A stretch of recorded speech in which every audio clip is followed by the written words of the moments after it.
I want to speak to you about the big, beautiful bill. Elon Musk has lashed out at Trump's big, beautiful bill, calling it a disgusting abomination. He wrote on X, "I'm sorry, but I just can't stand it anymore. This massive, outrageous, pork-filled congressional spending bill is a disgusting abomination. Shame on those who voted for it. You know you did wrong. You know it." Now, looking at the bill, we know that it makes some tax cuts permanent. It allocates spending for the wall, for border security, and cuts some Medicaid benefits. Now, Musk's concern is that it's estimated the bill would add approximately $2.4 trillion to the national debt over the next decade. You know, hearing these concerns, I think some people agree with what Musk is pointing out. Then others also see that Trump needs to get this through. What influence does Musk have at this point, and what are your thoughts about it? Well, I just want to commend Elon Musk for everything he did for our country, serving in a volunteer capacity as head of Doge, really putting his businesses at risk. You know, he had all these attacks on Tesla dealerships, Tesla owners.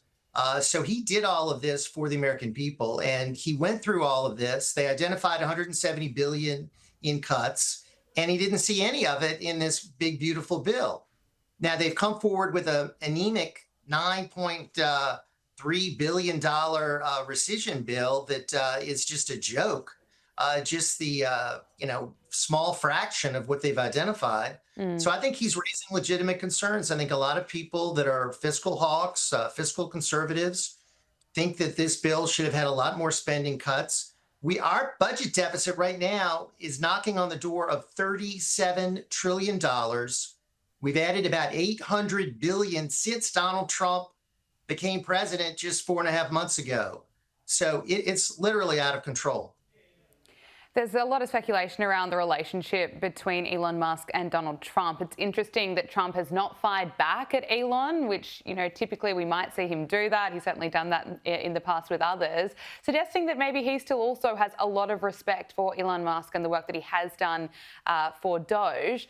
We know that White House Press Secretary Caroline Leavitt was asked about how Trump would likely respond to Elon's message. This is what she had to say. Look, the president already knows where Elon Musk stood on this bill. It doesn't change the president's opinion. This is one big, beautiful bill, and he's sticking to it. It's interesting. What do you make of the White House's response here? Are you expecting to hear something a bit fiery from Donald Trump in the future, or do you think that they'll be able to continue this bromance after this? Well, I hope they are, because I really think Elon Musk adds a tremendous amount to the Trump administration. So I hope they're going to be able to continue their relationship. I think President Trump legitimately wants to get this bill through because he wants his tax cuts extended. And this was the best bill he felt he could get through a Republican Congress where they've got a super slim majority. Elon Musk has other motivations. He wants more cuts. And I think we understand where they're both coming from. And I think the president understands that Elon Musk sacrificed a tremendous amount. I don't think he's going to criticize him like he would others. I think he has a debt of gratitude toward Elon Musk. In fact, today he called him a genius. So instead of criticizing him, he praised him. So I hope their relationship continues. I think it's very beneficial to the Trump administration.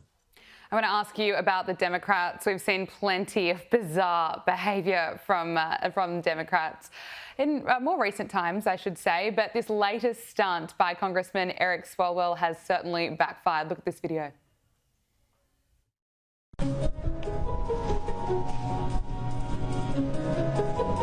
Hey, Congressman.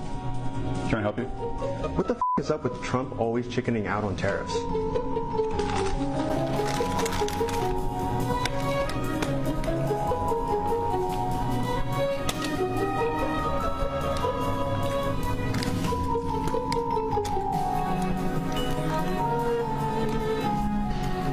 Anything else? No, that's it. Is this supposed to help the Democrat Party? I mean, it is so cringe.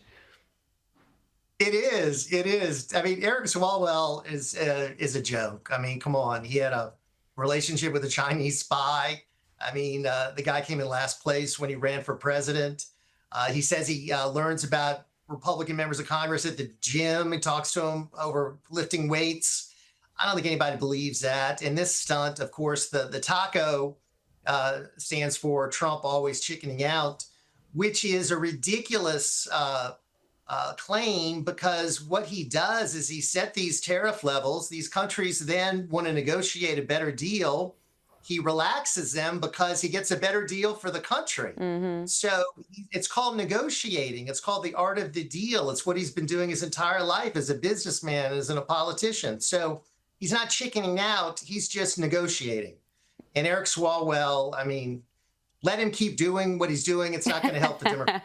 Yes, please keep going. It's just so embarrassing. But as you say, it's art of the deal, and the Democrats can't get their message straight or right, really, either that Trump is chickening out or he's a dictator. I mean, which one is it? But we've also heard from Hakeem Jeffries. He claims that Donald Trump is trying to destroy America. But Republicans are aggressively trying to destroy America as we know it and end the American way of life. That's what this Donald Trump effort has been all about, which, by the way, the American people are rejecting. End the American way of life. I mean, another joke, really. You know, they engage in hyperbole all the time. I mean, it's the country's at risk, democracy's at risk, Donald Trump's a dictator. And it didn't work. I mean, they tried that in the campaign. The American people rejected it. All they have is bash Donald Trump, is Trump derangement syndrome. All they do is go after Donald Trump. They offer nothing of substance for the American people. No policies are going to help the American people. It's just bash Trump. I have no doubt if they somehow get control of Congress again after the midterm election, they'll impeach Donald Trump again. I mean, that's what they do. So it's just par for the course for these crazed Democrats. And I would hope the American people aren't buying the nonsense. Broadcaster and commentator Jeff Cruer, thank you so much for your time. Great to talk to you. Thanks for having me.